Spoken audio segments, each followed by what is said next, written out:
Welcome back to In Session and our coverage of Casey Anthony's upcoming murder trial.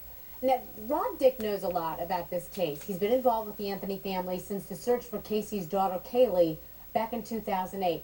Here's the thing. Rob drove Casey to her appointment when she was out on bail and provided security for her at that time. Now, he worked with fellow bounty hunter, who we just talked to, Leonard Padilla, and he actually lived in a trailer outside Anthony's home. So thank you so much, Rob, for being with us. I wanted to ask you, do you feel like Casey trusted you? Well, that's obviously what I was going for, but at the same time, Casey, she plays a game. I mean, and she just tries to get whoever's involved to, she needs to be the star of the show, so she's trying to be in control the whole time. What do you mean the star of the show? Well, she feeds off the attention. I mean, the entire time, she's more interested in how many cameras are out there and, if things are on her rather than obviously looking for her daughter. So you're saying that she was more concerned with the number of cameras that were going to be shooting her as opposed to, like if she got out of the car and she talked to somebody, did she ask anybody if there was anything when she talked to attorneys, or were you ever privy to any conversations where she was asking about her daughter? Well, no, that's just it. I mean, you're talking about someone who, when we're involved in it, we're thinking, okay, it's her daughter, obviously that's the focus. But her focus was more on how she looked for the cameras, and it's just a weird scenario dealing with someone like that because there is no concern for Caylee. This is just what you observed. Was there anything she ever said to you or interactions she had with you that stood out? Well, one of the most telling things to us is early on, that one of the first days after she'd read the reports, when we're going back to the home, she was kind of disturbed by him, and she made a comment that these cops don't know anything about it, they're lying in the report, on and on, and Tracy brought it up. She goes, well, but Casey, don't you remember the lies that you said? I mean, look what you did in taking them to Universal. You lied too. And she says, yeah, but they don't even know what's going on. I mean, they haven't even found her clothes yet. They haven't even found her clothes yet? Yeah, and that was a huge moment for us, that it's kind of shifting now that, hey, we don't have just a missing girl. We may have a serious problem. So was it at that moment that you felt like you believe that she knows something? She knows what happened to her daughter? Well, it was even earlier than that. I mean, going back to the ride from the jail to home, the interaction. I mean, if you're talking about a true person who's lost their child, you can't act like that. I mean, she's more happy that she's home, that we're going to make dinner, and okay, I'm the house guest, that type of thing. I mean, there's no question of, okay, I mean, obviously a logical person, the first words out of their mouth are, okay, where are we at? Where's my daughter at? Let's get on this, let's get on that. There's no discussion about that, and there's nothing going on like that. Well, you so obviously, immediately we started thinking that. You were never privy then, obviously, to, as we show a picture of Casey and Caylee together here, you were never privy to their interactions. Did you ever see her show concern for her daughter or talk lovingly about her? Well, not what, that's what I'm saying. She never cried, for example. Here you're supposed to have a mother of a missing child, not shedding any tears the entire time.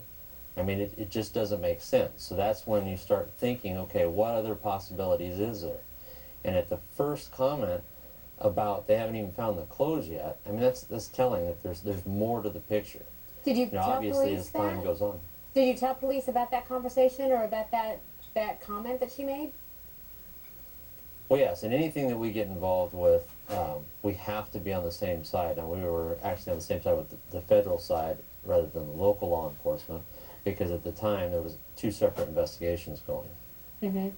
Well, the 2 separate investigations being one looking for Caylee and one what? Well, when you say 2 separate investigations? Well, you have a possible kidnapping that we find out later is all made up. Well, so, okay, you're saying, excuse me, you're saying that the babysitter angle of this whole thing, you believe, was fabricated by Casey Anthony. Did Did you ever see any sign that a babysitter existed in any way? No, not at all. And what about Not her at all. interaction with her parents? With Cindy and George? Well, with the family, it was always like an eggshell thing. I mean, Cindy and George had to walk on eggshells. You know, their comments were, "Well, we can't push her. She'll close up, and she won't tell us." You know, and the logical thing is that you're the parents. You know, sit her down and figure out what's going on. And she just wouldn't. I mean, Tracy saw this on a daily basis, and her and I were in constant communication from the trailer to the house. But you know, it's not the reaction that a normal family would have. Not the reaction from, well, not the reaction from Casey, but can you understand maybe why George and Cindy were treading so lightly? Because you would think if anybody knew Casey and how to get her to open up, it would be them, right? Well, exactly, but you also have to understand, you know, Leonard was right in the fact that there came a point in time where obviously Cindy and George didn't want to believe the worst, okay? Cindy's honest when she calls. She's in a panic. She's speaking honest. George is even honest in his first interviews with law enforcement. But obviously there comes a point in time where they know that their daughter's involved. Now we have to back off and save what we can save. And so their story starts changing too. I mean, they lied to us from day one as well. I mean, going back to our very first meeting, you know, at this point, we don't even know about a stain in the trunk, okay? We don't even know that yet at this point. We first meet and sit down with the family, George, Cindy, Lee, you know, and George is telling us, well, you know, the law enforcement's talking about some stain in the trunk. You know, that stain's been there since Lee had the car, and on and on and on. Come to find out later that his first interviews, that's not what he said. See, he already had more in his mind, and he's feeding us lies from day one. Okay, I just want to let you know, we contacted George's attorney to try to get some statements from him. They did not respond. So we unfortunately cannot get his voice in this. But can you tell me about Casey's demeanor? Was she friendly? Was she outgoing at the time? Because you talk about how she was concerned with the cameras, certainly, but was she sullen? Was she somber at all? No. Casey, you know, Tracy nicknamed her the cruise director. You know, always the attitude of, you know, the spotlight's got to be on me. She walks into a room, everybody needs to look at her, and it's just her little flirty nature of trying to control the situation. What do you mean That's how flirty she always nature? acted. Well, for example, I'm driving her to and from the attorney, the ankle monitoring, and anytime I'm around her, of course, I'm the guy. So, yeah, she plays her little flirty, bats her eyes, does the whole thing when we talk.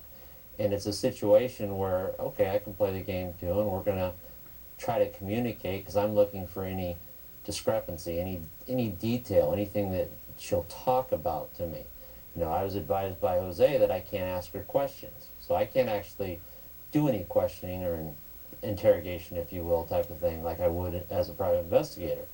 But I'm also listening to every comment, how she acts, you know, if she's talking in the past tense about Caylee, anything. And that's my point is that you're talking to someone that's just, you know, oh, look at the weather, it's sunny. You know, how many cameras do we have? Are the helicopter out? You know, I'm the biggest news story today, aren't I? You know, I mean, it's all about Casey. You know, we talked to Jose Baez earlier this week, and his description of Casey was that she's kind, she's intelligent, and you couldn't use anything but flattering words to describe her. How would you describe her? Well, it sounds like a defense attorney talking about his client. But I would describe her as someone who's manipulative.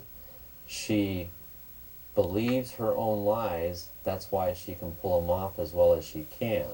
When she hits a brick wall, then she just quickly makes a right or left turn. Right or wrong, she can't think faster than the moment, so that's how she gets caught. I mean, you know, you got to imagine someone taking law enforcement to Universal, telling them, like, this is where I work every day, getting all the way down the hall to the point where she knows she can't take one more step. She's lying the entire time. Mm. Yeah, that is quite an image to think about. Well, do you think, really, at the end of the day, that she knows exactly what happened to her daughter? Casey is the only one, without a doubt, that knows what happened. Okay. All right. Well, I thank you so much for talking to us. It was good to talk to you, Rob Dick, who was Casey's driver. And of course, we're going to be watching the hearing as soon as it resumes in about an hour. But Rob, good to get your perspective. Thank you so much. Thank you. And